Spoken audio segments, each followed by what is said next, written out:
কৃষকের হাসি, মধুর হাসি দেখার জন্য প্রস্তুত আমরা। এই যে আমাদের ধান পাকে যার কালার চলে আসছে, পাতাগুলো পেকে গেছে, ধানও পেকে যাচ্ছে। এটা আমাদের হলো টকর মামুর ধান, সবার আগে পেকে যাবে। এই বিলের ভিতরে যত মানুষ আছে ধান লাগিয়েছে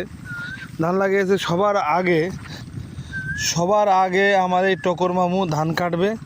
আপনারা দেখছেন পাতাগুলো লাল হয়ে গেছে, পেকে যাওয়া শুরু হয়েছে। হয়তো 34 মাসের শেষের দিকে এই ধানগুলো কাটতে পারে।